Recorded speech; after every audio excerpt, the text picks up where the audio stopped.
Bom dia, meus queridos. Nós estamos novamente reunidos para juntos louvarmos a Deus.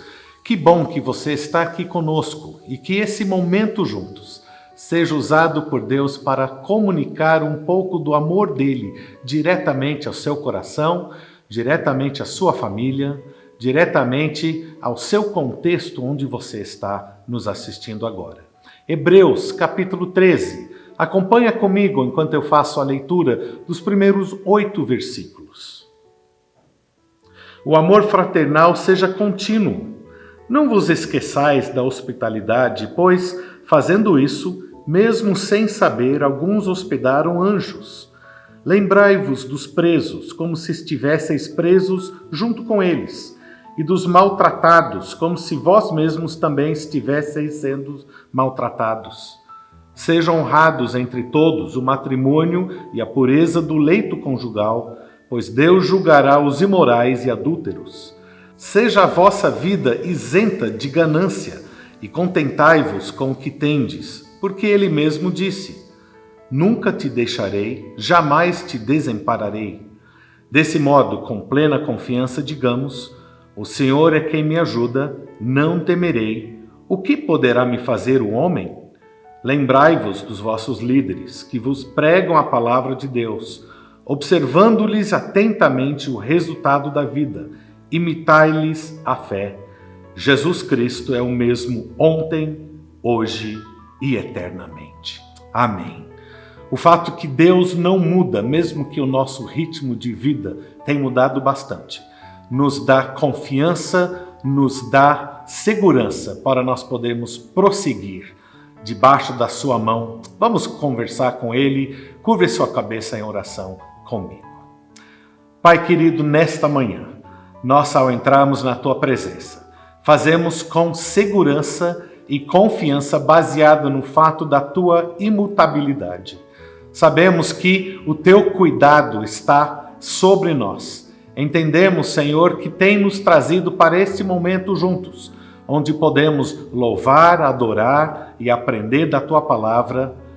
Esteja, Pai, agora atuando em nossas vidas através desse culto, é a nossa oração, em nome de Jesus. Amém.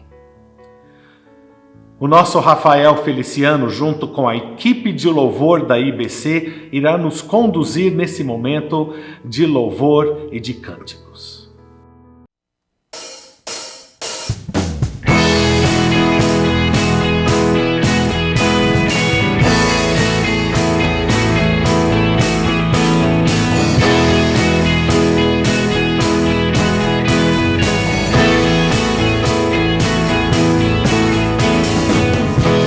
Cadeias dos meus pecados, com amor tremendo, mais poderoso, o Rei da Glória, o grande Rei dos Reis. Treme a terra com trovão santo, sem ar nos deixa extasiado, o Rei da Glória, o grande Rei dos Reis. Com grande graça meu infalível amor, que tomou meu lugar, carrega minha cruz, sua vida entregou para me libertar. Jesus, eu canto pelo que fez por mim.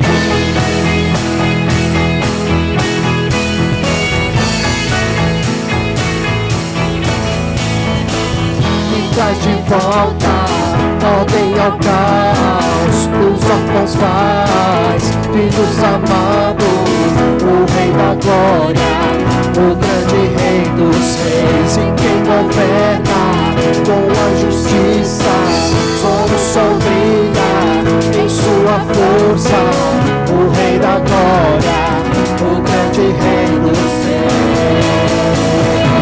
Com grande graça seu amor, que tomou meu lugar.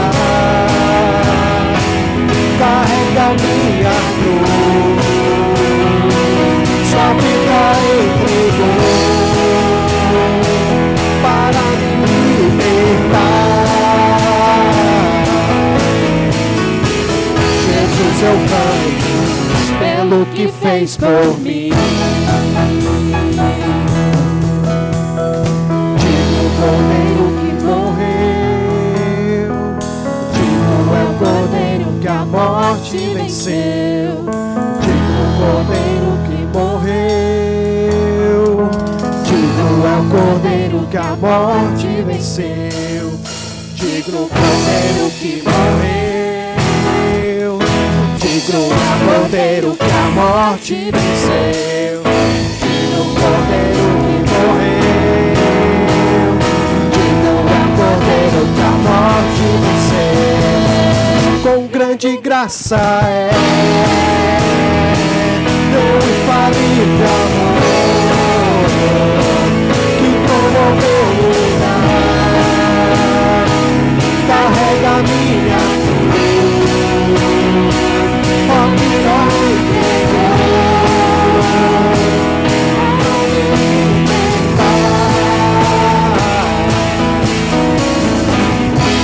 seu canto, pelo que fez por mim.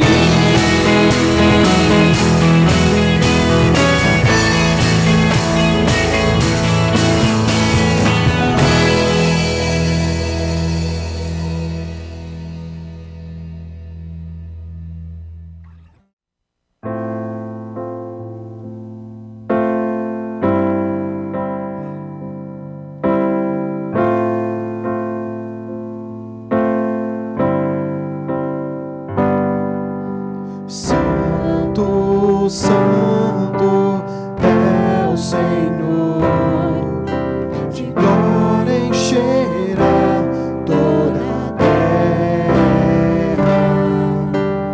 Glória e honra te darão povos de todas as nações.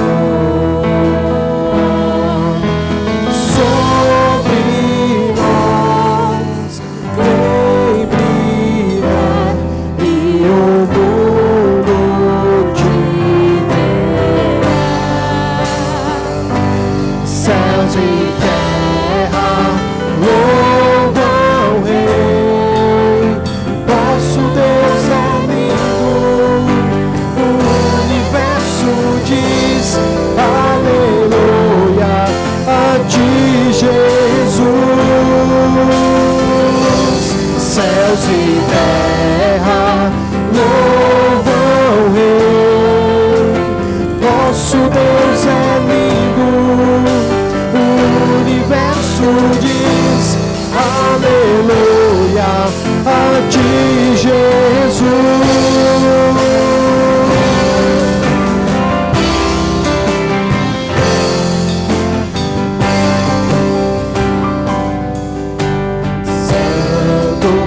Santo é o Senhor, de glória encherá toda a terra.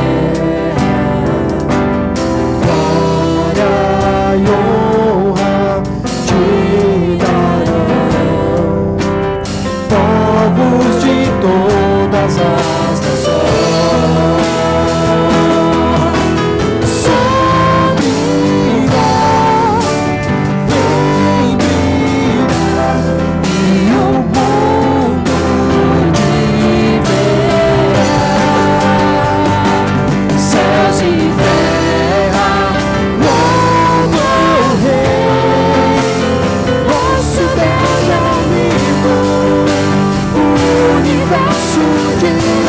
Aleluia a ti, Jesus.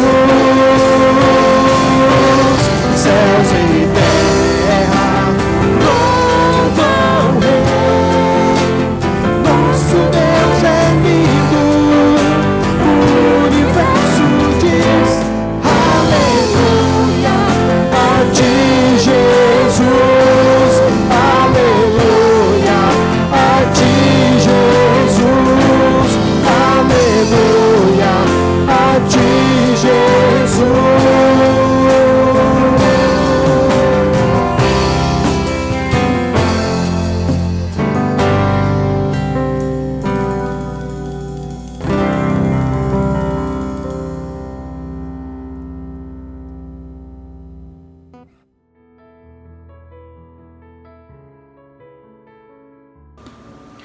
Saudações, igreja. Graça e paz. Estamos já em Joinville, Santa Catarina. Sim, irmãos, já estamos aqui, estamos muito agradecidos a Deus. Estamos já nos conectando com os ministérios aqui, com os pastores, orando juntos, já planejando tudo que vai acontecer. Mas ao mesmo tempo estamos também de quarentena e estamos agradecendo a Deus por essa oportunidade de preparação para o ministério. Amém. Queridos, continuem orando por nós, estamos orando por vocês e já estamos com saudades, viu? Fiquem com Deus, muito obrigada pelas orações, suporte e por tudo. Em nome de Jesus, nós desejamos muita saúde e paz a todos aí. Esse é o nosso momento de dízimos e ofertas. O profeta Ageu, no capítulo 2, versículo 9, diz o seguinte, palavras de Deus para nós. A prata e o ouro pertencem a mim, diz o Senhor dos Exércitos. Eu quero agradecer a Deus e a sua vida pela sua fidelidade com o seu dízimo e a sua oferta. Isso tem permitido que a nossa igreja continue realizando o seu trabalho. Enquanto tantas igrejas estão cortando os seus convênios missionários, a nossa igreja tem mantido os convênios missionários, tem enviado as ofertas para os nossos missionários que estão no campo. Além disso, a missão aqui local continua e eu quero agradecer em especial também pela oferta que estamos levantando para a Ação Barnabé, a ação social da igreja. Esta oferta tem permitido que famílias mais necessitadas da igreja sejam ajudadas. Então agora você vai poder assistir esse vídeo e poderá então participar através das nossas transferências bancárias ou do aplicativo do momento de dízimos e ofertas, que é um momento de culto, um momento que reconhecemos que Deus é dono de toda a ouro e de toda a prata. Que Deus nos abençoe.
Se os problemas parecem não ter solução, quando as mágoas inundam o teu coração, há alguém que atende a tua oração.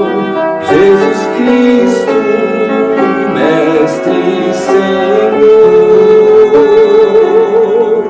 Ele é dono da chuva, do sol e do ar, é Senhor da alegria, da dor, do chorar. Ele é dono dos montes, do céu e do mar, é Senhor das crianças, das preces, dos hinos. Ele é meu e também teu Senhor. Ele é o caminho, a verdade e a luz. Abre o teu coração e recebe a Jesus. Tua vida é Cristo que agora conduz, pois Ele é teu Mestre e Senhor. Ele é dono da chuva, do sol e do ar. É Senhor da alegria, da dor, do chorar. Ele é dono dos montes, do céu e do mar. É Senhor das crianças, das preces, dos hinos. Ele é meu e também teu Senhor. Como é bom caminhar nesta luz, nesta paz.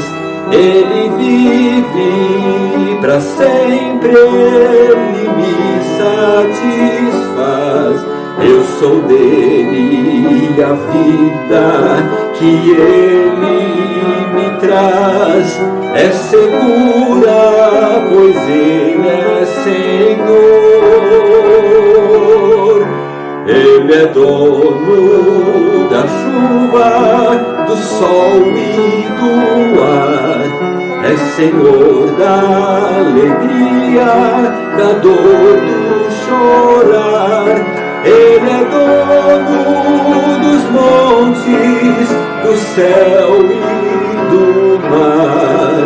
É Senhor das crianças, das preces, dos hinos.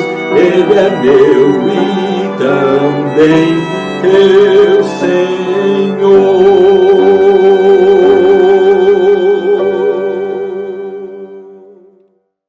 A música que nós acabamos de ouvir fala um pouco sobre o fato de que quando nós estamos em meio a dificuldades, nós temos onde recorrer.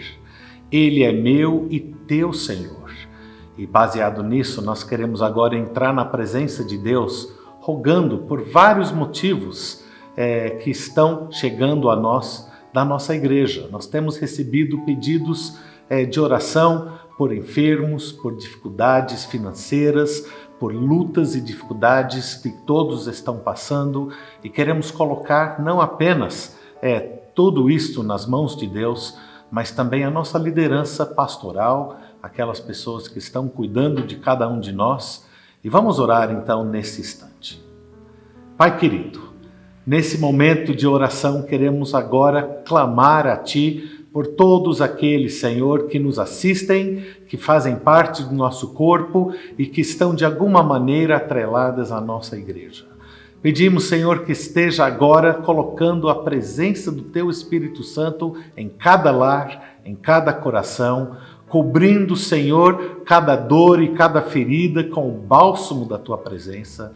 Pedimos, Senhor, onde há enfermidade, seja pelo coronavírus ou seja por outros motivos, que o Teu Espírito esteja atuando, Senhor, para restaurar e curar e restabelecer fisicamente. Pedimos pelos familiares dos que sofrem também, que estejam ali amparando-os no seu emocional, nos seus corações. Pai, nós queremos colocar nas Tuas mãos todos que estão passando por dificuldades geradas por esse momento de inatividade econômica. Sabemos, Pai, que Tu és o dono do gado em 1000 montes e sabemos certamente que tens recursos para estar atendendo às necessidades de cada um. Mas nós juntos, na solidariedade, queremos clamar pelas Tuas provisões. Pai, eu também peço por toda a equipe pastoral, de liderança da nossa igreja, cada pessoa que está atuando nos vários setores de liderança e, em particular, eu quero apresentar o pastor da nossa igreja, o pastor Elias, a Edia, sua esposa, sua família. Queremos colocá-los nas Tuas mãos. Continue, Senhor, a abençoá-los para nos abençoar. Continua, Senhor, usando todos da Igreja Batista do Cambuí, como também testemunhas do Teu poder, do Teu amor, da Tua presença em meio a essa pandemia, para que todos que enxerguem a nós possam enxergar algo de diferente e dizer: eu quero o que você tem. Que a nossa vida possa espelhar a Jesus Cristo. Colocamos esses motivos, Senhor, nas Tuas mãos. cuide de nós, não apenas hoje, mas ao longo dessa semana e no decorrer desses dias, para a honra e glória do Teu nome é o que pedimos, em nome de Jesus. Amém. Amém. Eu quero lembrar a você que mesmo que os nossos prédios estão fechados durante esse tempo, que nós continuamos juntos em missão. A igreja não para de atuar, não para de estar ali ministrando de diversas formas. Lembrando a você que nós temos continuamente o nosso culto de oração às quintas-feiras. As mulheres estão se reunindo em pequenos grupos de 7, 8, 9 pessoas. São mais de 90 mulheres reunidas em oração durante a semana. Se você, mulher, gostaria de se juntar, mande um WhatsApp para a igreja, para você ser incluída nesse grande ministério. Os homens também estão se reunindo, irão se reunir nessa semana que vem, bem como também o encontro de casais. Vocês poderão participar desses momentos. A igreja continua atuando. Nós queremos lembrar você também que nós estamos sempre à disposição. A equipe pastoral está aqui para atender qualquer um que gostaria de entrar em contato conosco, pedindo oração, uma palavra amiga, um acompanhamento à distância. Estamos aqui para servi-los e queremos que a igreja continue a abençoar a sua vida, da sua família, bem como outras pessoas da nossa comunidade. Agora nós vamos novamente louvar o Senhor com Rafael e a equipe da IBC.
pela cruz do graça, pelo preço pago a mim, meu pecado suportou, o seu amor, graça recebi, meu amor, graça, pelos pregos em suas mãos, com seu sangue me lavou e me mostrou seu amor e seu perdão.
Bom dia, espero que você tenha tido uma ótima semana e é uma alegria estar aqui compartilhando da Palavra de Deus com vocês mais uma vez.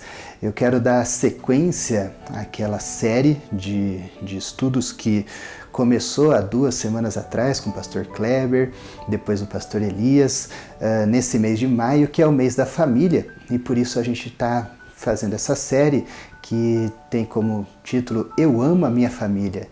Eu amo a minha família. Espero que você também possa dizer o mesmo. Nós amamos a nossa família. E quem ama a família protege a família das ameaças que possam vir para atingir a nossa família, não é? E eu quero falar sobre uma das maiores ameaças para nossa família, para nossa casa, e essa ameaça ela diz muito respeito sobre a forma como nós lidamos com o nosso dinheiro. A parte financeira tem sido a causa da maioria das crises familiares. Existem algumas estatísticas que falam que cerca de 56% dos divórcios que acontecem hoje em dia são decorrentes de crises, de problemas financeiros dentro da família. E eu peguei aqui uma citação de uma psicóloga, Cássia Rodrigues, é uma psicóloga, ela tem um canal no YouTube, e ela fala assim que hoje se tornou o fator que mais leva casais à separação. A traição não é mais a causa principal. As pessoas até suportam serem traídas, mas não suportam a crise financeira. Os casamentos estão sendo destruídos porque homens e mulheres não sabem lidar com o dinheiro. Então, a gente precisa falar sobre isso. A gente precisa falar sobre como lidar com o dinheiro. Se eu amo a minha família, eu preciso saber lidar com o dinheiro para que a minha família não seja alvo ou não seja parte dessas estatísticas e desses dados aqui. Ainda mais nesses últimos dias, nesses últimos meses, onde a gente tem experimentado uma crise financeira, uma crise que não se dá só nas bolsas de valores, mas uma crise econômica que a gente tem visto no nosso dia a dia, muitas famílias sendo impactadas com redução de salário, empresários com seus negócios parados, fechados, sem poder faturar, sem gerar renda, enfim, várias pessoas sendo impactadas financeiramente. E por isso a gente precisa falar sobre isso. A gente precisa falar sobre isso e a Bíblia fala sobre isso. Jesus sabia que a gente precisava falar sobre isso e, na verdade, Jesus sabia que falar sobre dinheiro não era uma necessidade só da nossa geração, de quem vive hoje, em 2020, durante a crise do Covid-19. Não, Jesus sabia que lidar com o dinheiro é uma necessidade e algo prioritário para toda a geração.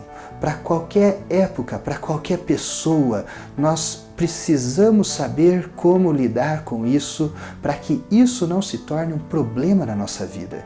E Jesus sabia disso, Jesus enfatizava isso e Jesus ensinava muito sobre isso, sobre esse tema, como lidar com o dinheiro. Para você ter uma ideia, esse era o tema mais abordado por Jesus nos seus ensinamentos. Jesus falou mais sobre como lidar com dinheiro, sobre tesouro e essas coisas, do que falou, por exemplo, sobre céu e inferno.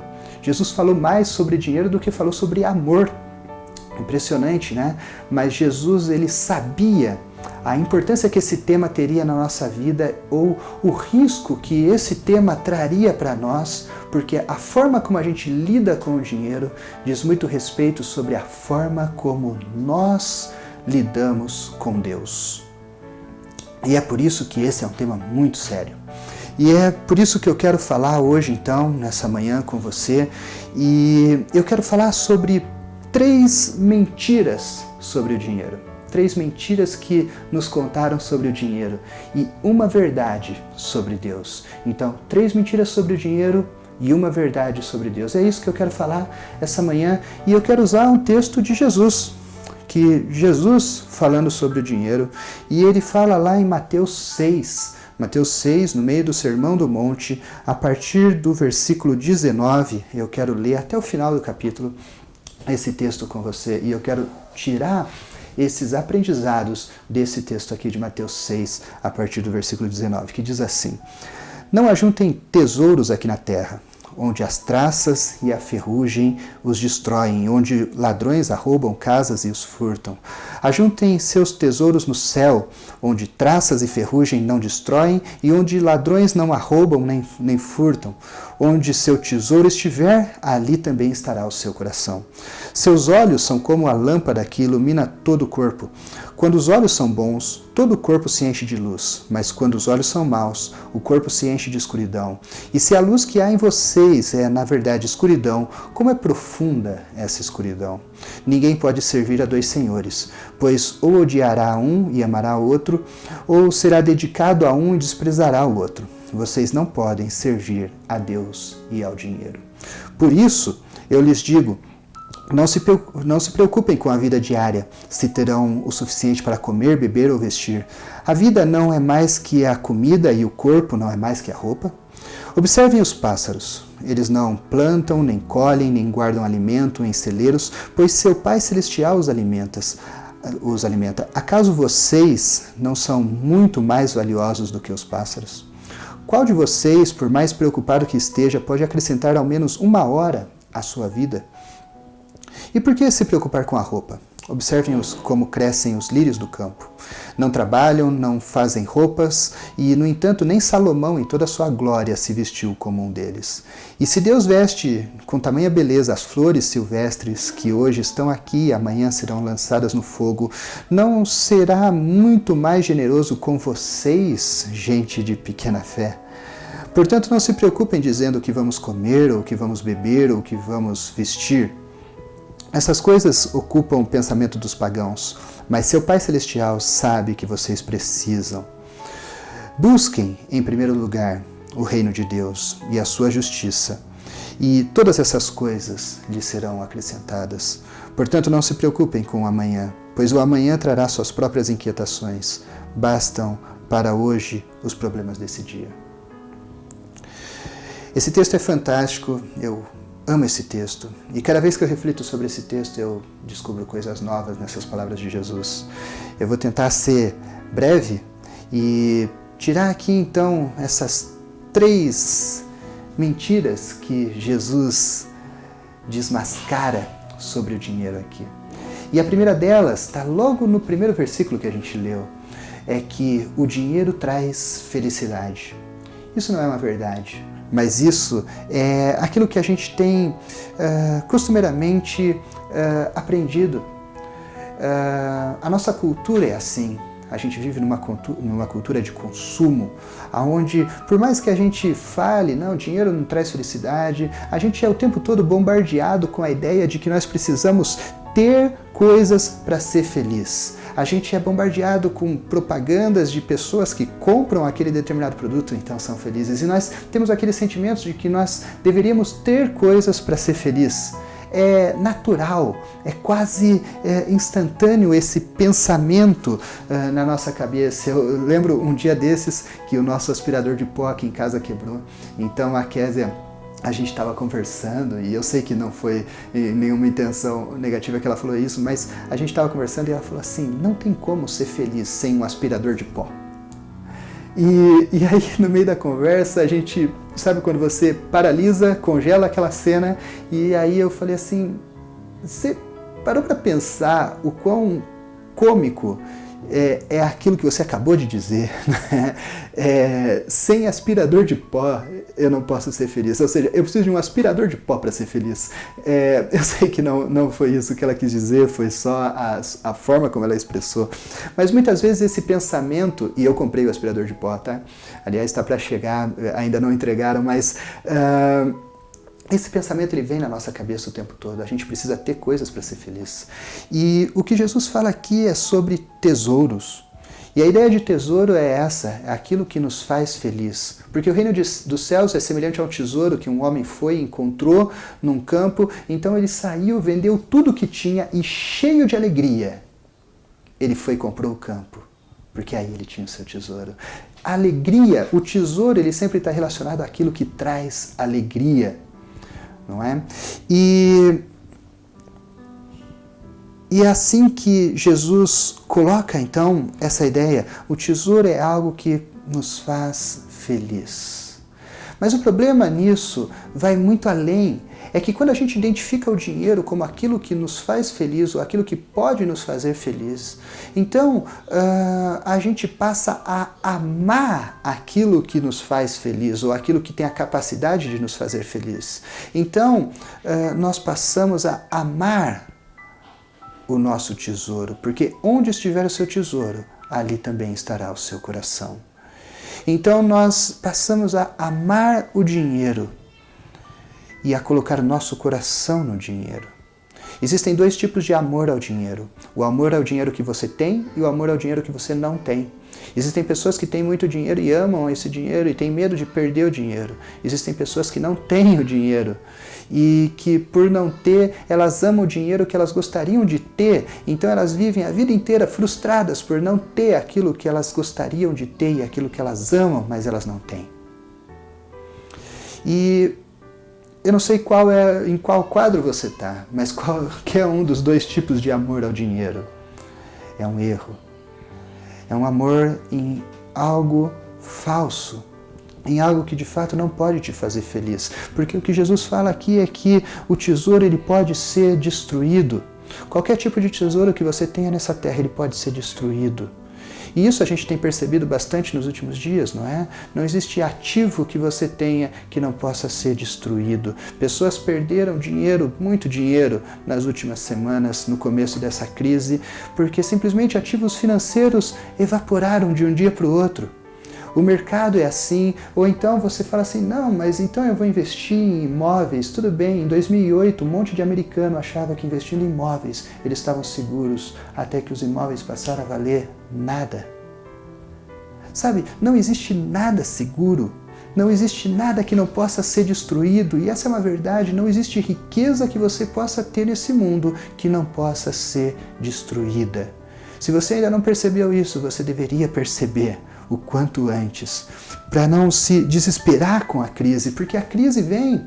Isso é um fato. Crises acontecem de tempos em tempos, mais ou menos a cada 10 anos, uma grande crise global econômica acontece.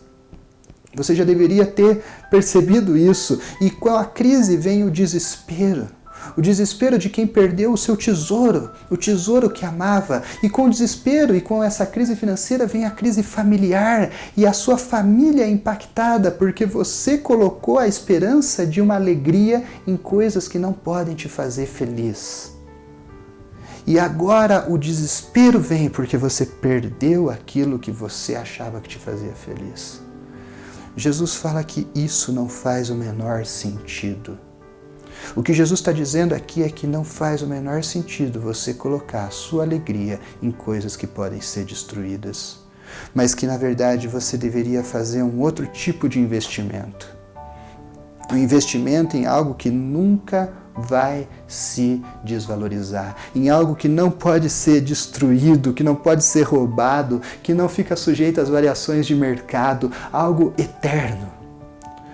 A sua alegria, o seu coração deveria ser colocado nas coisas eternas. A sua alegria deveria ser colocada nas coisas de Deus, porque Ele é o único que pode te fazer feliz e uma alegria inabalável é a alegria que Ele pode te dar.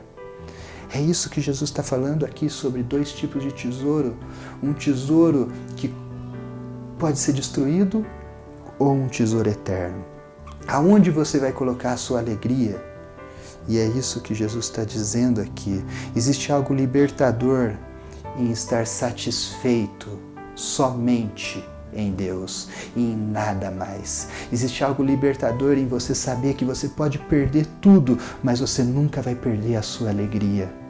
Existe algo libertador nisso. Libertador, como Paulo falou lá em Filipenses 4, do 11 ao 13. Ele diz assim: não estou dizendo isso porque eu esteja necessitado, pois aprendi a adaptar-me a toda e qualquer circunstância.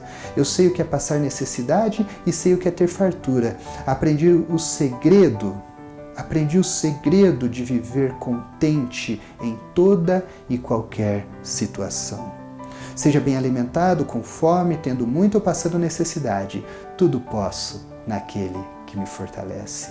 Paulo aprendeu o segredo, que ele pode todas as coisas naquele que fortalece, que é Deus. Deus fortalece a vida de Paulo. Esse é o segredo dele, para ele estar feliz com muito ou com pouco. Tanto faz. A força que ele tem, a alegria que ele tem, vem de Deus e não das coisas. Então, essa é a primeira lição. Essa é a primeira mentira que te contaram sobre dinheiro, que o dinheiro pode te fazer feliz. Mas a segunda é a que o dinheiro tem que ser buscado, tem que ser conquistado.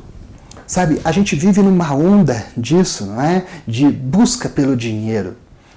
Talvez mais intenso do que nunca antes.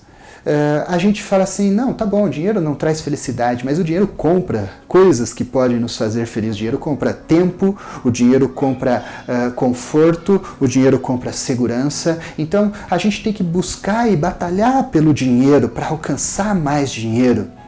Não é? E a gente vive numa onda de empreendedorismo, de investimentos. O nosso país, até o ano passado, com uma situação econômica crescente, a gente vivia também uma crescente na cultura de investimentos, de empreendedorismo e de busca por dinheiro. Sabe, não existe nada de errado em empreender, não existe nada de errado em você investir bem o seu dinheiro. Eu faço isso também com o meu. Mas existe algo terrível acontecendo dentro do povo de Deus. É o povo de Deus servindo ao dinheiro e não a Deus. E como isso acontece? Acontece do jeito que Jesus explica aqui a partir do versículo 22. A gente serve o dinheiro a partir do momento em que a gente coloca os nossos olhos no dinheiro. Os olhos no dinheiro significa colocar o nosso foco, o foco da nossa vida em ganhar mais dinheiro. Quando a gente coloca os olhos no nosso dinheiro, quando a gente coloca os olhos no dinheiro que a gente quer, que a gente ambiciona, então toda a nossa energia, todo o nosso corpo, tudo que a gente tem é colocado para alcançar esse objetivo que a gente colocou, que é o objetivo de ganhar mais dinheiro. É isso que Jesus está dizendo, que os olhos são a candeia do corpo. Para onde a gente olha e onde a gente coloca o nosso foco, todo o nosso corpo vai se mover para alcançar aquele objetivo.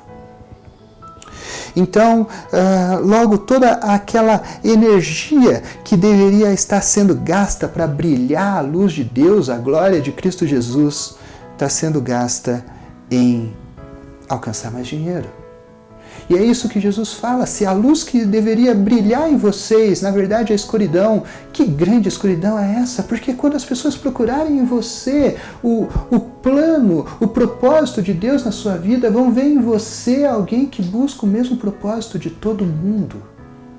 E quando a sua família buscar em você o amor de Deus, a paz de Deus, na verdade o que ela não encontra você, porque você está correndo atrás de dinheiro.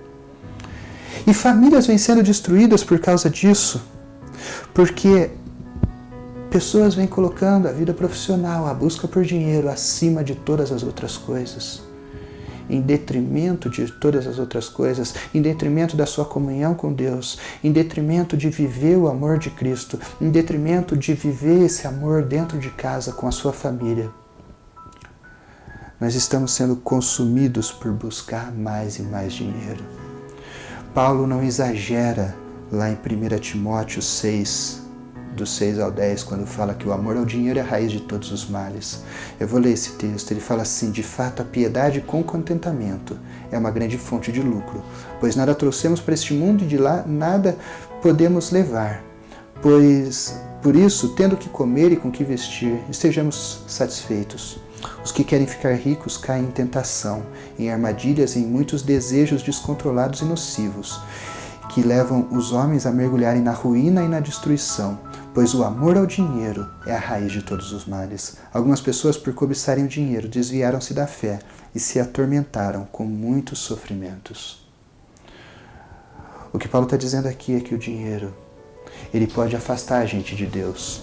E o que Jesus falou aqui em Mateus 6 é que existe uma incompatibilidade entre a gente servir ao dinheiro, a gente colocar os nossos olhos e toda a nossa energia em buscar dinheiro e servir a Deus, porque nós não podemos servir a dois senhores. Entende? Isso é muito sério. O que Jesus está falando aqui é sobre idolatria. Quando a gente coloca qualquer coisa no lugar de Deus, a gente está construindo um ídolo. E infelizmente existe muito cristão idólatra que prefere servir ao dinheiro antes de servir a Deus. Que isso não aconteça com você. A terceira mentira sobre o dinheiro que contaram pra gente é que o dinheiro traz segurança. Tá bom, você pode concordar comigo, o dinheiro não traz felicidade, o dinheiro não deve ser o foco da nossa vida, mas talvez você venha com um argumento assim, justo, não é? Eu só quero, então, conquistar segurança, a estabilidade financeira para minha família. Eu quero garantir para minha família que ela vai ter o melhor. E o problema é que esse melhor cada vez é maior e mais caro, não é? Mas eu só quero algo de bom para minha família. Eu só quero garantir a segurança, o que comer, o que vestir. Isso parece ser justo, não é? Parece ser justo. Mas, sabe, de novo, o que a gente tem aprendido esses dias é que nada é seguro, que não existe estabilidade, não existe segurança, você não pode comprar isso, não é? Você acha que você está bem com o seu bom salário, o seu bom emprego, mas do dia para a noite esse emprego pode não existir mais, o seu negócio pode não ter mais a receita que tinha antes, você pode entrar numa crise porque nada é certo, nada é seguro mais. E a gente tem vivido isso, não existe estabilidade. E com essa falta de estabilidade, o que vem junto é a ansiedade. Aquela preocupação assim, será que amanhã vai estar tudo bem? Será que mês que vem eu vou conseguir pagar as contas? Será que eu vou conseguir pagar a folha dos meus funcionários? Será que eu vou conseguir comprar comida para minha família? Será que eu vou conseguir pagar as contas, pagar o aluguel, pagar as contas da escola? Será que eu ainda vou ter o emprego? Será que a minha empresa ainda vai continuar funcionando? Será que não vai ter demissões? Será? E aquela ansiedade vem e a gente começa a perder o sono com isso. E eu acho libertador e desafiador as palavras de Jesus no versículo 25, quando ele fala: por isso eu vos digo que não andeis ansiosos ou não se preocupem com a vida diária. Mas sabe, existe algo muito sério aqui, porque Jesus está falando que esse tipo de ansiedade, na verdade, ela é pecaminosa. Olha só, o versículo 25 começa dizendo assim: por isso. E o que ele disse antes no versículo 24 foi: vocês não podem ter dois senhores. Por isso, não andem ansiosos. Por isso, porque vocês não podem ter dois senhores, porque vocês não podem ter um ídolo chamado dinheiro, porque vocês precisam servir a Deus. A ansiedade, ela nasce, ou esse tipo de ansiedade, essa preocupação com a sua vida financeira futura, ela nasce na idolatria de atribuir ao dinheiro uma segurança que só Deus pode dar. O trabalho pode ser um meio pelo qual Deus te sustenta, mas é Deus quem te sustenta. Sempre foi Ele, nunca foi o seu suor, nunca foi o seu trabalho, sempre foi Deus. E quando você entender que Deus é quem te sustenta, Deus é quem garante a sua segurança e a da sua família, isso é libertador. Como a gente evitaria sofrimentos se a gente entendesse isso? Se a gente simplesmente olhasse lá fora e visse os passarinhos, os pássaros que sentam no poste e que a gente não dá a menor atenção para eles, mas Deus sustenta eles. Se a gente olhasse para uma flor que não fez nada para merecer tamanha beleza, mas foi Deus quem sustentou, foi Deus quem vestiu ela, foi Deus quem cuidou dela. E se Deus cuida da flor, do passarinho, você acha que Ele não cuida da gente? Você acha que Ele não cuida de você, que foi criado à imagem e semelhança dEle, por quem o Filho dEle morreu para te salvar dos seus pecados, mesmo sendo você inimigo de Deus? Você acha que Ele não vai cuidar do que você come, do que você veste, com muito mais carinho do que Ele cuida daquele passarinho ou daquela flor? É Deus quem cuida da gente, ou como o salmista diz, Ele cuida da gente enquanto a gente dorme. Não é o dinheiro que te traz segurança, não é a sua conta bancária, não são os seus investimentos ou os seus negócios. É somente Deus quem garante a sua segurança. Então essas são as 3 mentiras sobre o dinheiro. O dinheiro pode te fazer feliz, o dinheiro deve ser buscado e conquistado, e o dinheiro traz segurança. Mas deixa eu te falar uma coisa mais importante. Eu quero te falar sobre uma verdade sobre Deus. Para terminar, a verdade é que Deus é suficiente para você. Ele é suficiente para que você tenha toda a alegria nele, com muito ou com pouco. Ele deve ser, e somente Ele, o foco da sua vida e aonde você tem que dedicar todos os seus esforços. Ele é quem garante a segurança, quem garante o suprimento para a sua casa e para você. Ele é suficiente. É por isso que Jesus termina todo esse ensinamento com aquelas palavras maravilhosas, quando ele diz assim: por isso eu vos digo, buscai primeiro o reino de Deus e a sua justiça, e todas essas coisas vos serão acrescentadas. Porque Ele, o reino dele, a justiça dele são suficientes.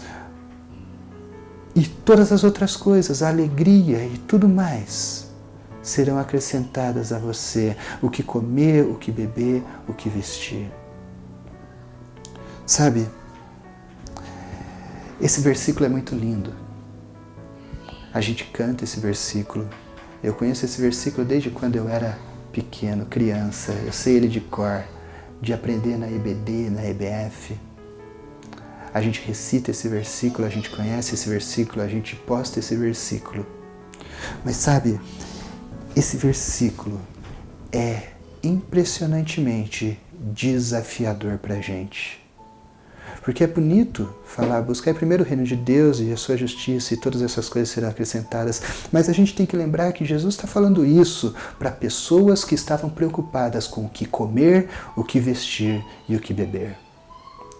Jesus estava falando isso para o pai de família desempregado que não sabia o que ele colocaria no prato no dia seguinte para os filhos dele. Jesus estava falando para quem não sabia se teria roupa para vestir. Você entende isso? É muito bonito, é muito fácil a gente falar e recitar esse versículo.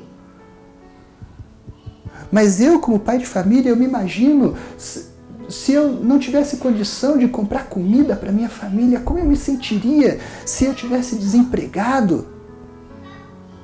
E sabe, talvez essa seja a sua preocupação, eu não sei como está a sua vida hoje, mas talvez seja essa a sua preocupação, como que eu vou pagar as contas? Como que eu vou manter o cuidar do meu negócio, pagar os meus empregados? Como que eu vou pagar meus fornecedores? Como que eu vou... Ou pior ainda, será que eu vou conseguir fazer as compras no mercado esse mês? Mas sabe, essas palavras de Jesus é para você. Ele diz, busque meu reino, busque as minhas coisas e eu cuido de você. Cuide das minhas coisas, que eu cuido de você. Eu sempre cuidei de você. Como é difícil viver essas palavras. Mas da mesma forma que é difícil, como é verdade. Como são verdadeiras cada uma dessas palavras. Elas valiam há 2000 anos atrás, elas continuam valendo para você. Não importa a sua crise, não importa o seu problema. Ela continua sendo verdadeira. Deus continua cuidando de você. Eu quero terminar orando por você. Eu quero orar para que você entenda que Deus é suficiente, para que você viva isso e para que Deus abençoe a sua vida financeira. Pai, muito obrigado, Pai, pela Tua Palavra. Muito obrigado, Deus, porque a Tua Palavra nos lembra quem Tu és e nós, através da Tua Palavra, nós lembramos que o Senhor é suficiente para a gente, que a gente não precisa de nada mais. Mas, ó Pai, é tão difícil a gente se desapegar de tudo que o dinheiro promete para a gente e nós apegarmos somente a Ti. Nos ajude, ó Pai, a vivermos isso. Nos ajude a viver tudo isso que a Tua Palavra fala, ó Pai. E, ó Pai, eu quero pedir, ó Pai, por cada um dos meus irmãos que me assistem. Eu não conheço a realidade de cada um deles. Eu não conheço a realidade dos negócios, dos empregos, da situação financeira de cada um deles. Mas, Pai, sustente, ó Pai, a vida de cada um deles, ó Pai. Esteja sustentando, ó Pai, a vida emocional, esteja sustentando em alegria a vida espiritual de cada um deles, mas sustente também, ó Pai. Supra, ó Deus, para cada um deles, ó Pai, as suas necessidades mais básicas, ó Pai, como o que comer, o que vestir. Cuide, ó Pai, da vida financeira, ó Pai, de cada um deles, ó Pai. Abra portas, ó Pai, e esteja, ó Pai, dando sabedoria, ó Pai, para o empresário sobre como reinventar o seu negócio. Esteja, ó Pai, abrindo portas para o funcionário que perdeu o emprego. Esteja, ó Pai, cuidando, ó Pai, das empresas, ó Pai, que contratam e que mantêm, ó Pai, o salário, ó Pai, de muitos de nós, ó Pai. Esteja, ó Pai, cuidando, ó Pai, de cada um, ó Deus, para que em todas as situações, em todas as realidades diferentes, nós possamos experimentar o Teu cuidado, o Teu sustento e a Tua presença nas nossas vidas. Essa é a minha oração, no nome do Teu Filho Jesus. Amém, ó Pai. Pastor Luna, muito obrigado pela sua palavra. Sempre que o irmão traz uma palavra, deixa aplicações muito práticas para as nossas vidas. E eu sei que certamente isso ocorreu no seu coração, como ocorreu no meu também. Nós queremos convidá-lo para permanecer agora conosco, O pastor Luiz Luna, na sequência, tem a palavra na nossa EBD. E você poderá seguir um pouco mais conosco agora pela manhã no seu estudo através do livro de Daniel. Lembrando também que hoje à noite nós voltaremos às 19 horas para mais um encontro juntos na Palavra de Deus, um tempo de adoração e louvor. Não deixe de participar junto conosco às 19 horas nessa noite. Vamos orar. Ó Pai, nesta manhã nós te agradecemos porque ouvimos da sua palavra algo para as nossas vidas nesta manhã. Agora que a graça do nosso Senhor Jesus Cristo, o amor de Deus Pai e as bênçãos do seu Santo Espírito estejam sobre cada um de nós hoje e para todos sempre. Amém. Vamos encerrar com mais um cântico de louvor com a nossa equipe.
Sepulcro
Damos aleluia, damos aleluia, o Cordeiro venceu. Damos aleluia, damos aleluia, damos aleluia, o Cordeiro venceu. Damos aleluia, damos aleluia, damos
Então hoje nós vamos voltar ao estudo de Daniel, depois de uma interrupção a semana passada por conta do Dia das Mães.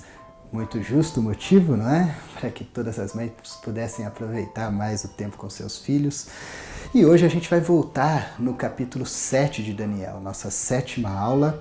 E hoje a gente começa uma nova sessão no livro de Daniel.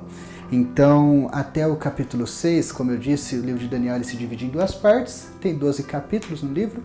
Até o capítulo 6 é uma parte histórica, que conta histórias, então a gente acompanhou a história de Daniel, seus 3 amigos na Babilônia, e a gente viu que essa primeira parte falava sobre como eles se sentiriam, como eles poderiam se sentir em casa na Babilônia, e abençoar e serem abençoados na Babilônia.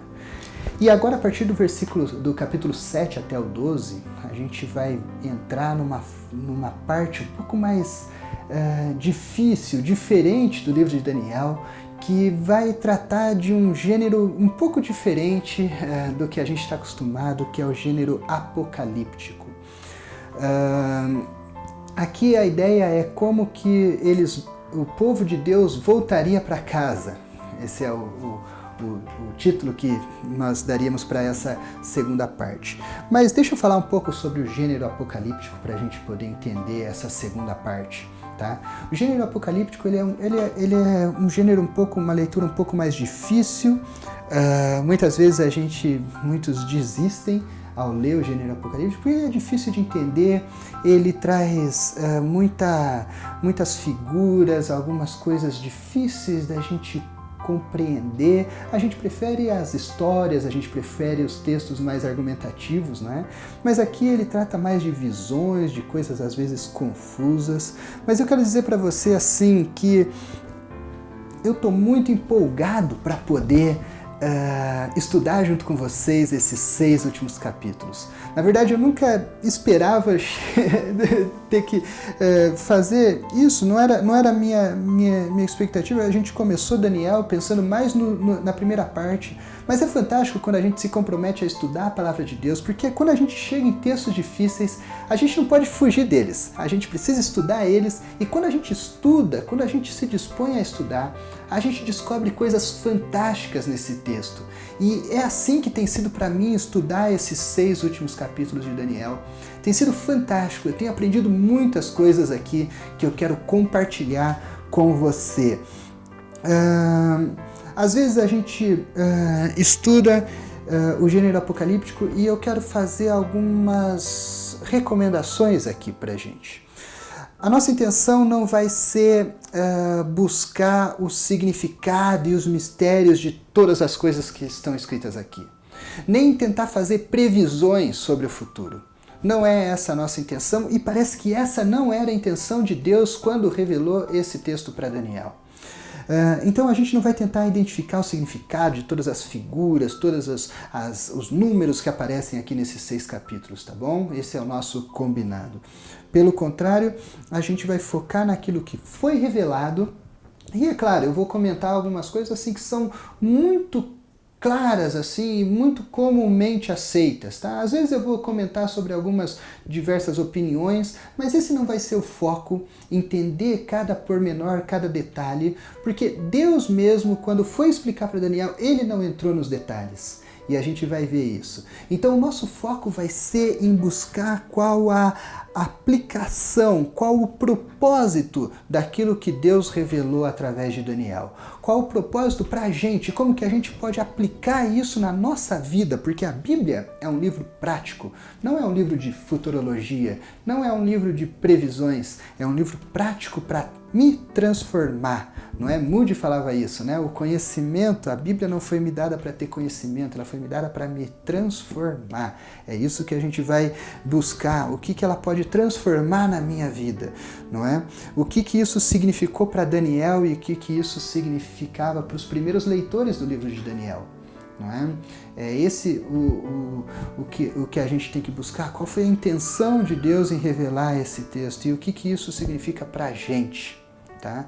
Quando a gente fala sobre literatura apocalíptica, a palavra apocalipse significa revelação, E a gente entra num ramo de teologia que se chama escatologia, que é o estudo das últimas coisas. Escato vem de últimas coisas, então o estudo das últimas coisas. E daí tem várias linhas, várias formas, e dependendo da linha, as pessoas vão interpretar, da linha de pensamento, as pessoas vão interpretar de forma diferente o texto de Daniel. Eu não quero ficar entrando em várias linhas escatológicas, provavelmente a gente nem vai discutir essas linhas aqui. Para ser bem sincero, não é uma fuga, é como eu acho que a gente realmente deve ler o texto de Daniel, sem tentar ficar criando linhas do tempo e se comprometendo com coisas que não estão reveladas, sabe? Eu sou muito franco em expor qual a minha linha escatológica para vocês. A minha posição escatológica, né? A minha posição é de espera. Eu só espero quando Deus vai voltar, quando Cristo vai voltar. Porque essa é a minha posição, essa é a posição que todos nós deveríamos ter. Nós esperamos, ansiamos por isso, Ele pode voltar a qualquer momento e eu não vejo a hora disso acontecer. Mas por enquanto eu fico esperando. Eu não quero tentar adivinhar como isso vai acontecer. Eu só sei que isso vai acontecer. E eu tenho certeza disso. E eu tenho uma opinião sobre todas essas linhas escatológicas, sobre todos esses pensamentos escatológicos. É que quando isso acontecer, todos aqueles que tentaram prever como isso iria acontecer e fizeram suposições com relação a isso, todo mundo vai se encontrar, espero que no céu a gente se encontre e um vai olhar para o outro e todos vão concordar que, na verdade, o plano de Deus e a história de Deus era muito mais fantástica, muito mais impressionante, muito mais gloriosa do que qualquer um de nós podia conceber. Então, eu me reservo com relação a isso, eu evito o futurismo e eu fico com as palavras lá de Deuteronômio 29:29 que falam que as coisas ocultas pertencem a Deus, porém as reveladas são para nós e para os nossos filhos, para nós vivermos, praticarmos. É isso que eu quero fazer, eu quero me atentar para aquilo que foi revelado. As coisas ocultas eu espero para ver quando acontecer e eu subir junto com Ele e viver a história, mas as reveladas, essas sim merecem a nossa atenção para que a gente possa transformar a nossa vida hoje com a palavra de Deus, tá bom? Então essa vai ser nossa posição. Então eu quero começar o texto de Daniel 7, a partir do versículo 1, não é? O versículo 1 ele já mostra pra gente uma mudança cronológica aqui importante, porque ele dá um salto no tempo agora para trás, então ele volta atrás no tempo e ele volta no primeiro ano de Belsazar. Lembra que a gente já estava lá no reinado de Dário, no capítulo 6, a cova dos leões e tal, e agora a gente volta no tempo, no reinado de Belsazar, aquele que teve lá, que Deus escreveu na parede, né, que o reinado dele tinha acabado, que ele foi pesado na balança e tal. A gente está no primeiro ano do reinado dele. Então a gente volta no tempo e agora a gente vai ter algumas mudanças a partir daqui. Na verdade, a gente vai ver uma parte do livro de Daniel que é composta por 4 visões que Daniel tem, não é?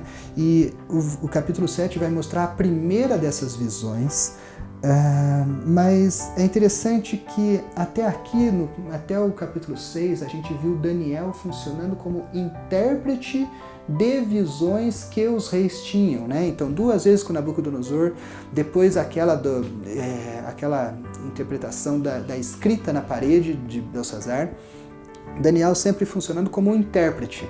Agora, mas de revelações dadas aos reis. Agora eu mudo um pouco o cenário. Agora a revelação é dada a Daniel, e Daniel não é capaz de interpretar, mas ele vai precisar de uma interpretação vinda de Deus. Então anjos vão revelar essas coisas para Daniel e vão interpretar isso para Daniel. Então isso é muito importante porque isso vai mostrar que existe uma mudança no público-alvo de Deus. Porque antes Deus queria falar com os reis, com Nabucodonosor, com Belsazar, ele queria falar aos povos, Deus queria falar com a Babilônia, com o povo da Babilônia, e usava Daniel para ser o porta-voz dessa mensagem, o intérprete dessa mensagem. Agora não, agora Deus quer falar com Daniel. Então, não mais o povo da Babilônia é o alvo, mas agora o próprio povo de Deus é o alvo da mensagem de Deus. É muito interessante isso, porque até o capítulo 6 é Deus e a sua missão com um povo estrangeiro. Agora, o capítulo 7 em diante é Deus falando com o seu povo, falando com o povo de Israel, com o povo exilado, sobre como é que se daria a história deles voltando para casa, voltando para Jerusalém, ou melhor, não exatamente para aquela Jerusalém que eles esperavam, mas para a nova Jerusalém. E para a gente isso é muito significativo, porque aqui é Deus falando com a gente também, falando com a igreja, com o seu povo. Agora a mensagem não é mais de anunciar o evangelho, mas de como isso se aplica na nossa vida, certo? Nós somos o público-alvo dessas mensagens de Deus. E existe um propósito de Deus revelar isso para a gente, existe um propósito de Deus ter revelado isso para aquelas pessoas num período pós-exílico, que estava voltando para Jerusalém para construir os muros, para construir o templo. Existe um propósito para Deus revelar essas coisas. E é nesse propósito que a gente vai tentar investigar e aprender com o que Deus está falando aqui. Então vamos lá. O versículo 2 até o versículo 14 de Daniel 7 vai falar sobre esse sonho que Daniel teve. Então, existe um sonho aqui, com vários elementos, com várias figuras. É um sonho bastante ilustrado, não é? E que a gente vai tentar aqui, no melhor possível, ilustrar também. A primeira parte do sonho vai falando sobre um mar, não é? O mar sendo movido por Deus e os ventos agitando esse grande mar. É importante aqui a gente entender que na Bíblia e na literatura greco-romana, o mar ele é um lugar de caos, onde o mal se emerge, da onde o mal sai. Talvez porque o mar tenha todo aquele desconhecido da profundeza e tal, não é? Mas aqui é interessante que Deus é quem agita o mar. Os ventos, não é? Que estão agitando esse mar, mostrando que é Deus quem está no controle até mesmo daquilo que vai se levantar contra ele. É importante a gente ver que, assim como todo o livro de Daniel, mas a partir de agora, principalmente, existe uma ênfase no controle de Deus e como Deus está no controle de todos os acontecimentos que vão se suceder a partir de agora. Tá? Assim como sempre esteve, sempre está. Mas existe uma ênfase nesse controle de Deus. Tá? Então, desse mar surgem 4 animais, e aqui a visão começa a ficar bastante interessante, bastante confusa também, né? O primeiro animal é um leão, mas não é um leão simples, é um leão que tem asas, como asa de águia, não é? E a imagem aqui do leão, para a gente tentar imaginar, não é? É uma tentativa de ilustrar esse leão. E alguma coisa acontece com esse leão, as asas dele são arrancadas e ele cai na terra, e depois de cair na terra ele é reerguido e ele recebe um coração de homem. Tá? Esse leão ele é personificado como uma figura humana. Mas segura a imagem do leão e a gente volta nela. Deixa eu só descrever os 4 animais, depois a gente tenta explicar eles melhor. O segundo animal é um urso. É um urso devastador, ele sai devastando tudo o que ele passa. Ele tem 2 lados, um lado é mais alto do que o outro, e ele sai do mar e ele sai com 3 costelas na boca, 3 ossos de costela na boca. Esse é um pouco mais fácil de imaginar, não é? O terceiro animal, mais difícil do que os outros dois de conceber, é um leopardo, mas é um leopardo bem diferente. Ele é um leopardo que tem 4 cabeças e ele tem 4 asas. E ele tem autoridade para governar. E por fim surge um quarto animal. Esse supera todos os outros 3, tanto em dificuldade, tanto é que esse daqui nem dá para trazer uma imagem, a gente vai ter que usar a imaginação mesmo. Esse quarto animal, ele simplesmente é apresentado como diferente de todos os outros. Ele é aterrorizante, assustador, poderoso, destruidor. E ele tem 10 chifres na cabeça. E de repente começa a acontecer uma coisa na cabeça desse animal, nos chifres, que começa a nascer um pequeno chifre. E ele nasce no lugar de outros 3, os outros 3 caem para que ele possa nascer. E esse chifre, ele começa a se destacar porque ele possui olhos e boca. E ele fala com arrogância contra Deus. Agora deixa eu só fazer uma pausa aqui nessas figuras confusas, vamos respirar sobre isso e tentar tirar alguns paralelos aqui dessas 4 figuras. Tá? A revelação depois, a explicação que o próprio texto traz, fala que se referem a 4 reinos. E aqui existe um paralelo muito importante, que é muito fácil de perceber, um paralelo entre esses 4 reinos, desses 4 animais, e a visão de Nabucodonosor. Lembra do sonho de Nabucodonosor em Daniel 2? Lembra que tinha essa estátua aqui com 4 elementos que representavam 4 reinos também? E que lá quando a gente estudou tinha uma cabeça de ouro que representava o reino da Babilônia, o tórax, o tronco de prata que representava o Império Medo-Persa, e depois tinha mais 2 partes, não é? O abdômen e o quadril representando a Grécia, o Império Grego, e depois as pernas representando possivelmente o Império Romano. Tá? Existe um paralelo entre esses animais e aquela estátua. Tá? E aqui não é muito difícil a gente interpretar isso, porque a gente já conhece a história, não é? Que se seguiu depois de Daniel, e a gente olha os outros capítulos de Daniel e vê que existe uma ênfase muito grande mesmo nos impérios persa e grego, não é? E então a gente consegue ver que realmente existe um interesse nesses próximos impérios, né, na revelação aqui que Deus está trazendo, e a gente poderia encaixar da seguinte forma, tá? O leão com asas de águia, né, ele representaria aqui o próprio Império Babilônico, não é? O leão, ele é um animal que governa. Ele é um animal sempre relacionado à realeza, não é?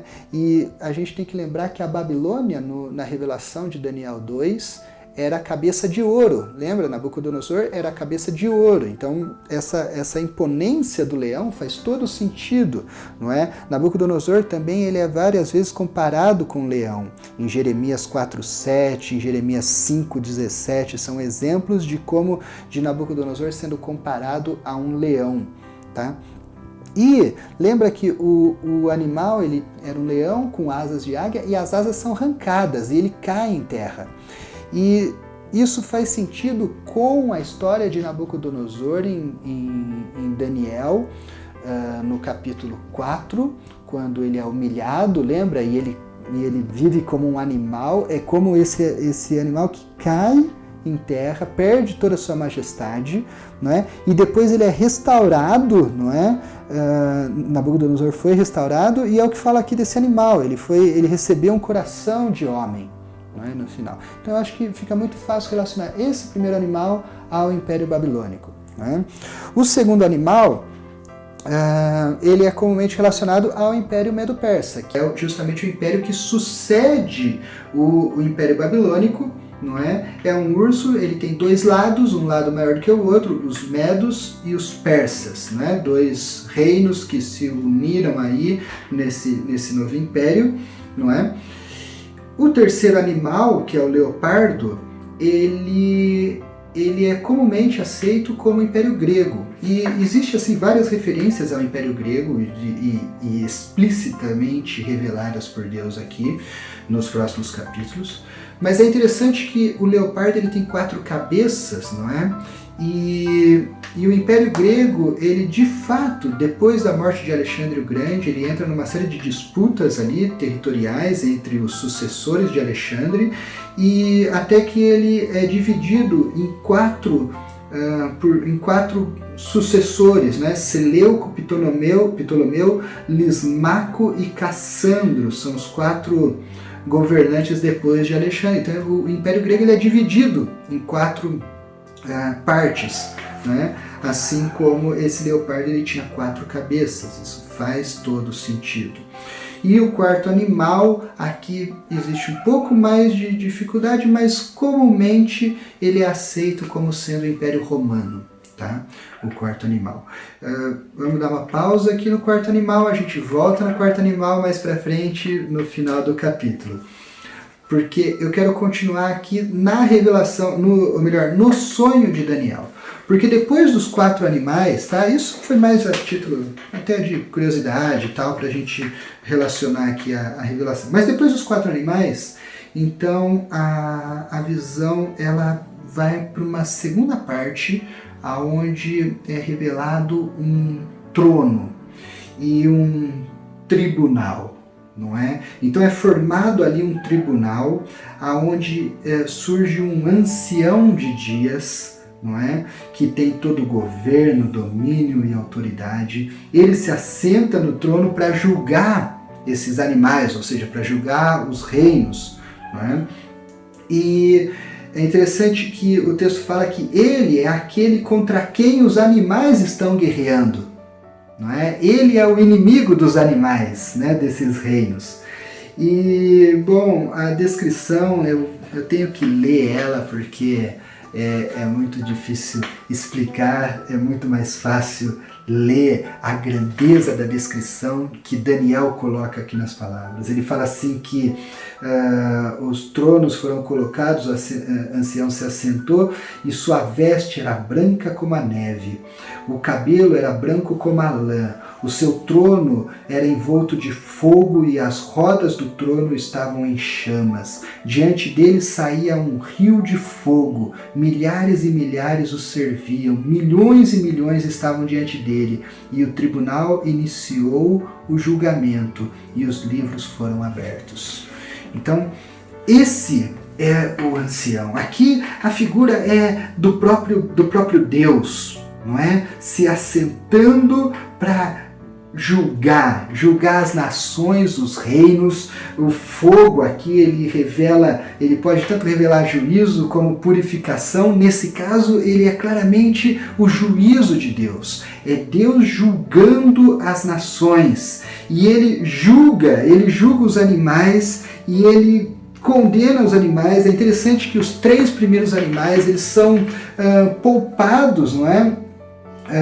Ele foi tirada a autoridade de todos eles, mas eles tiveram permissão para viver por um tempo, o que mostra que a influência ainda pode existir, não é? Mas eles não têm mais autoridade, domínio, e o quarto animal é destruído diante desse julgamento, não é?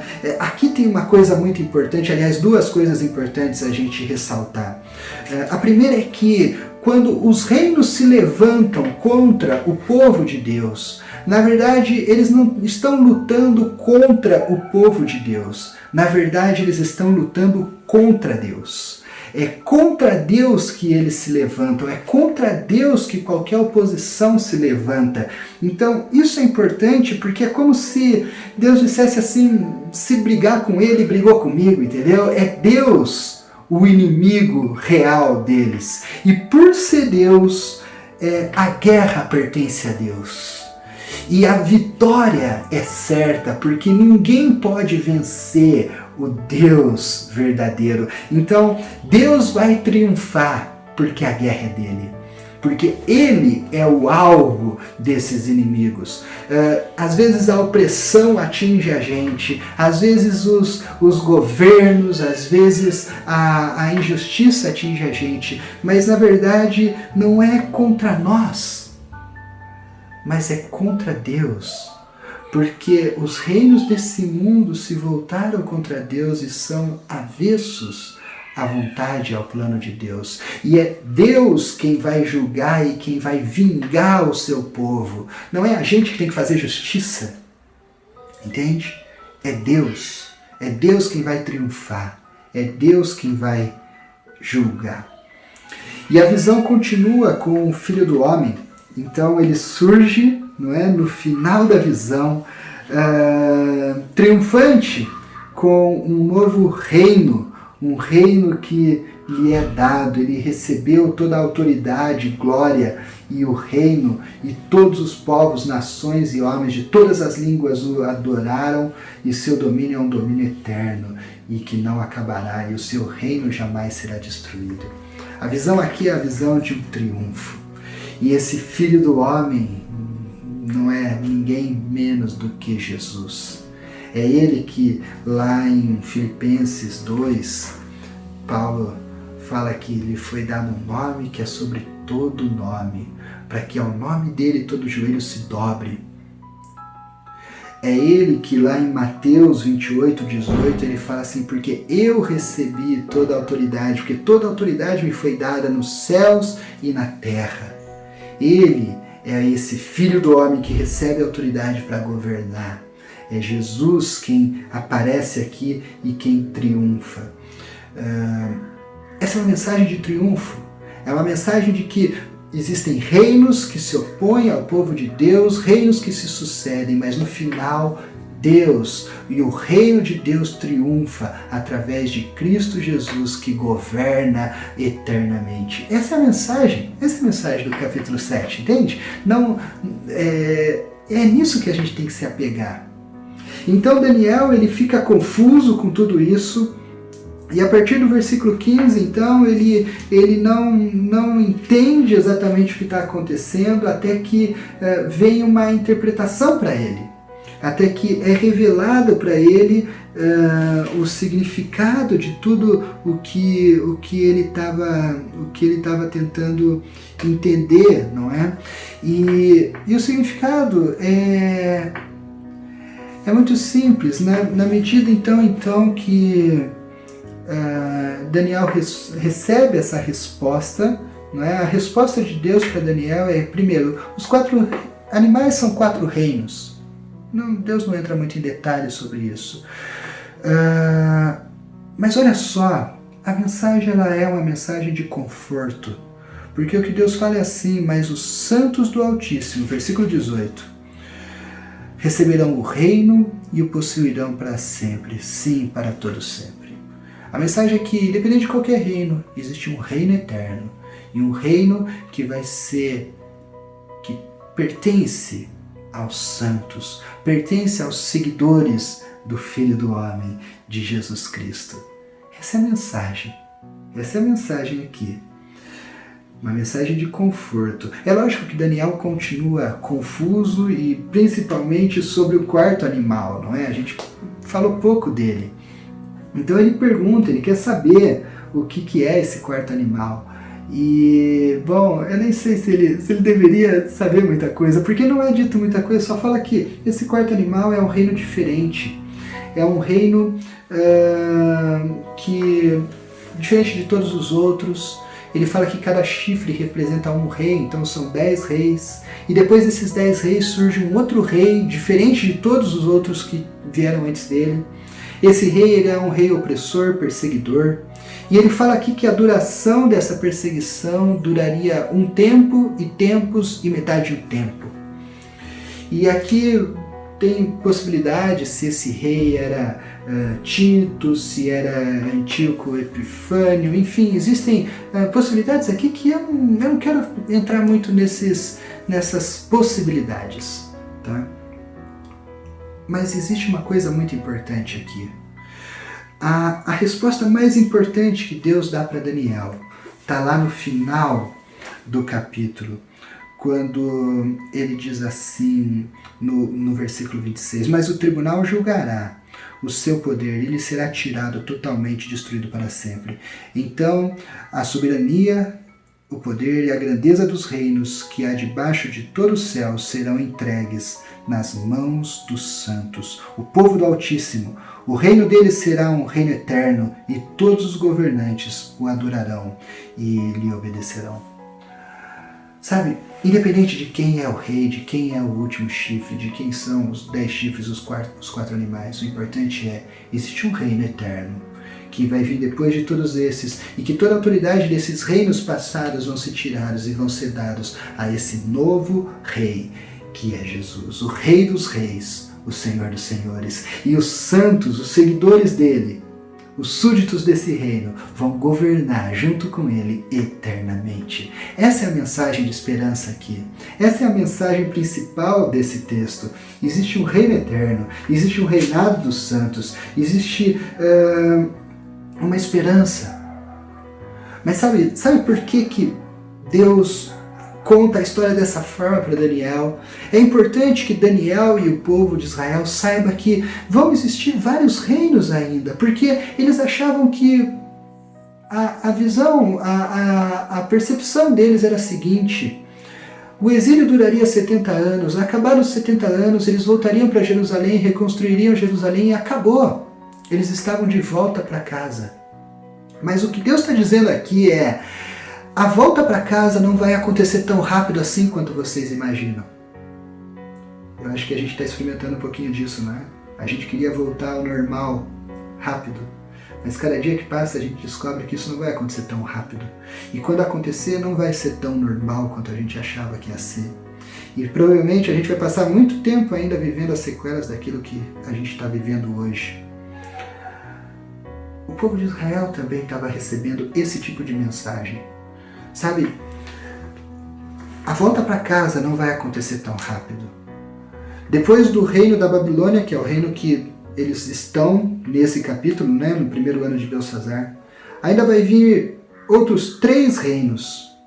E a coisa só vai piorar. Vai vir um reino totalmente opressor, e depois desses 10 reis desse último reino, vai ter um outro rei que vai superar todos os outros e vai ser extremamente opressor, vai acabar com o sacrifício no templo, vai ser horrível, vai perseguir o povo, vai destruir, vai matar pessoas, vai ser horrível. A coisa não vai acontecer agora, não vai ser assim tão rápido, vai demorar um tempo. Mas existe uma esperança no final da história. Existe uma promessa no final da história. E é por isso que vocês precisam estar firmes enquanto demora todo esse tempo. É preciso perseverar.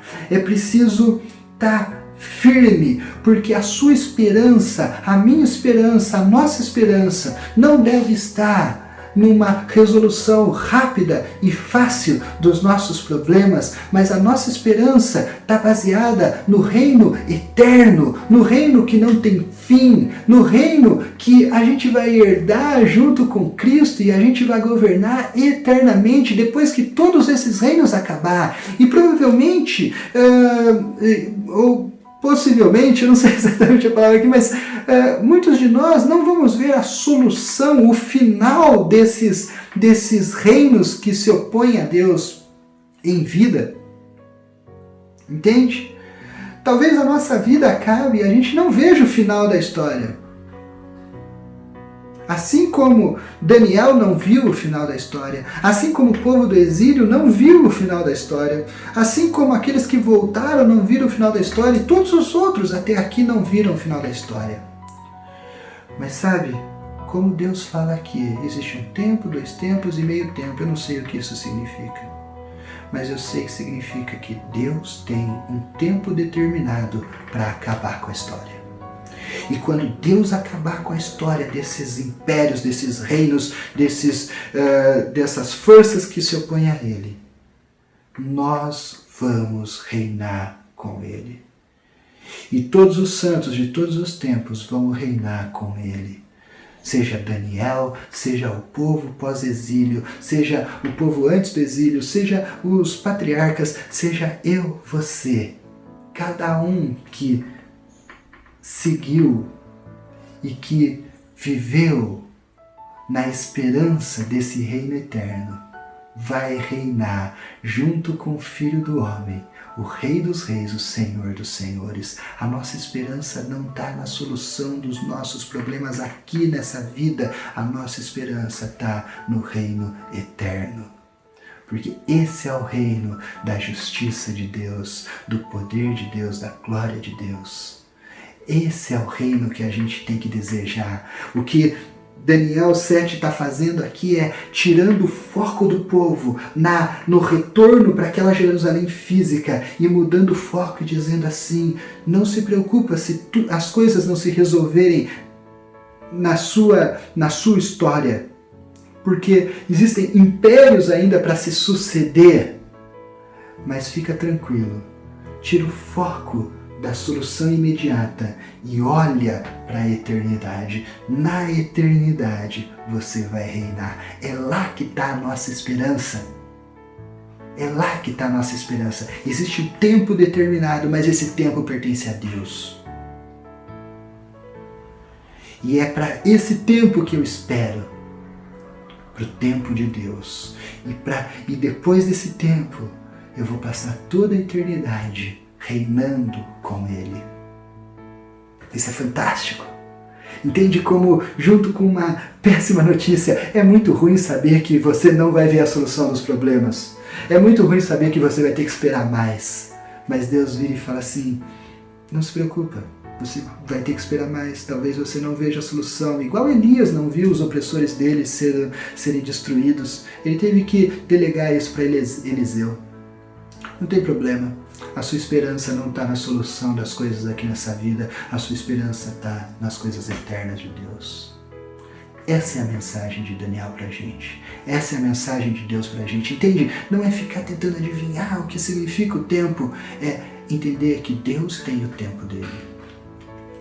Então eu quero terminar aqui com os 3 desafios. Tá bom? O primeiro desafio é: confie na soberania e no controle de Deus. Confie, Ele está no controle de todas as coisas. Ele tem o tempo dele, Ele tem o jeito dele, Ele tem o domínio dele. E até mesmo aquilo que é contra Ele está debaixo do controle dele. Confie nisso, não importa o que aconteça na sua vida, Deus está no controle. Em segundo lugar, descanse. Descanse, porque a batalha é do Senhor. É Ele quem batalha e é Ele quem vai triunfar. Só existe triunfo na vitória que vem do Senhor. Então não somos nós que temos que ficar discutindo, batalhando, tentando revolucionar as coisas. Não, a batalha é de Deus e a gente descansa, porque Ele batalha por nós e Ele triunfa. Nós não triunfamos, mas quando Ele triunfa, nós triunfamos com Ele. Em terceiro lugar, mude o foco.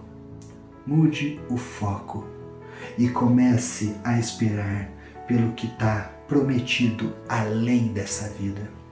Pare de esperar, pare de colocar sua esperança na solução dos problemas dessa vida e comece a focar nas coisas que vão além dessa vida, nas coisas eternas. É lá que tem que estar o nosso foco, é lá que tem que estar a nossa esperança, é lá que tem que estar o nosso desejo e não na solução das coisas nessa vida.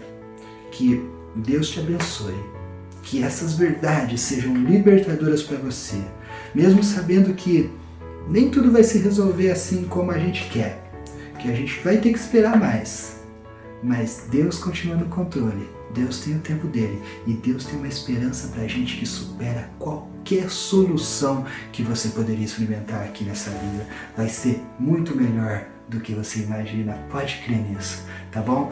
Que Deus te abençoe, te dê uma ótima semana. Estude Daniel, você vai precisar estudar bastante esses capítulos aqui para acompanhar, hein? E até a semana que vem.